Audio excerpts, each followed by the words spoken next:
brought to you by Nova शुद्ध घी। जब जब खाए दिल खुश हो जाए, सदियों का नोवा शुद्ध देसी घी, सपना स्वस्थ भारत का। I love घी घी घी घी घी घी। तो राजदीप, मुझे पता है कि आजकल आप चुनाव के भविष्यवाणी करने से या किसका पलड़ा भारी कहने से बचते रहते हैं, आप जो है खास करके पिछले साल भर से। लेकिन फिर भी लोगों के, दर्शकों के मन में सवाल यही है कि जब चुनाव अभी शुरू हो रहा है, 40 दिन चलेगा चुनाव, तो किसका पलड़ा आपको भारी लग रहा है कि एनडीए का पलड़ा भारी है, महागठबंधन का, या तीसरा जो खिलाड़ी है पीके या उनका जन सुराज पार्टी? देखिए, आपने बिल्कुल सही कहा मिलिंद की भविष्यवाणी करना आज की तारीख में बहुत ही खतरनाक है।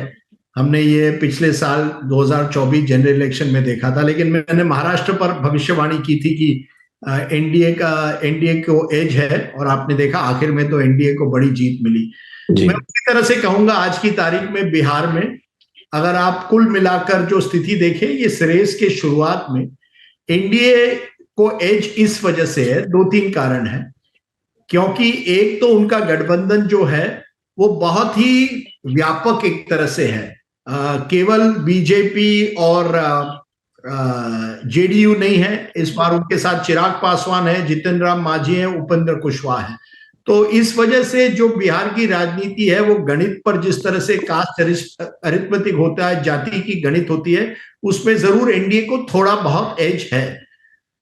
दूसरा मैं कहूंगा, जिस तरह से पिछले 1 महीने से एनडीए सरकार ने डायरेक्ट बेनिफिट ट्रांसफर के जरिए जो पैसा लोगों के बैंक अकाउंट्स में डाला है, फिर वो मुख्यमंत्री महिला योजना हो जिसके तहत 1 करोड़ से ज्यादा महिलाओं को 10,000 रुपए दिए गए हैं, या युवाओं के लिए स्कीम्स किए गए हैं जिसमें 5 लाख युवाओं को 1,000 रुपए महीना 2 साल के लिए मिल रहे हैं, पेंशन स्कीम जो बढ़ाया गया है। इन सब को देखकर जब आप पैसा लोगों के पॉकेट में डालते हैं, वो भी दिवाली और छठ के पहले और चुनाव के पहले, तो उसका असर होता है। हमने ये पिछले साल महाराष्ट्र में देखा था, जिस तरह से लाड़की बहन ने 7,500 रुपए लोगों के पॉकेट में डाले।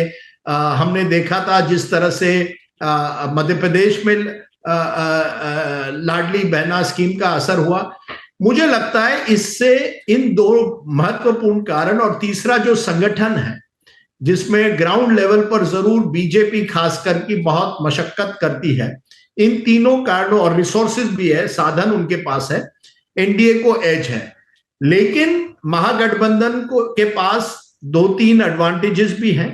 एक है 20 साल की जो एंटी इनकम्बेंसी नीतीश कुमार के सरकार के खिलाफ, नीतीश पर्सनली नहीं लेकिन सरकार के खिलाफ है, मंत्रियों के खिलाफ है, एमएलएस के खिलाफ है, उसका फायदा किस हद तक महागठबंधन भुना पाती है, और क्या तेजस्वी यादव उसी तरह से युवाओं के बीच जा पाएंगे जिस तरह से वो 5 साल पहले गए थे। वो एक बहुत बड़ा फैक्टर है। देखिए मिलिंद, मैं लंबा आंसर इसलिए दे रहा हूं ताकि दर्शक इसे काटे नहीं।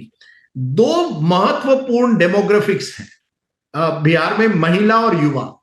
महिला वोट ज्यादातर नीतीश के साथ रहा है, क्योंकि नीतीश ने एक कॉन्सेंट्रेटेड टारगेटेड किया है महिलाओं को, फिर वो पंचायत में हो, अलग अलग जीविका दीदी हो, पिछले 10-15 सालों से। और दूसरा युवा है, बिहार का बहुत बड़ा तबका एक युवा है। 18 और 21 के बीच में ही कई वोटर्स हैं, कोई फर्स्ट टाइम वोटर्स हैं। 30 साल के उम्र से जो अंडर 30 है, वो सबसे बड़ा एक तबका वहां है। वो किस तरफ जाएगा? पिछले चुनाव में तेजस्वी ने काफी आकर्षित किया था उनको अपने रोजगार कैंपेन से। क्या प्रशांत किशोर उसमें सेंध लगा पाएंगे? प्रशांत किशोर किसको डैमेज करेंगे? ये एक बड़ा सवाल है। तो कुल मिलाकर एनडीए को एज है, लेकिन कई एक्स फैक्टर्स हैं जिसकी वजह से मैं कहता हूं कि पिक्चर अभी बाकी है, और असली पिक्चर 14 नवंबर को ही मिलेगी।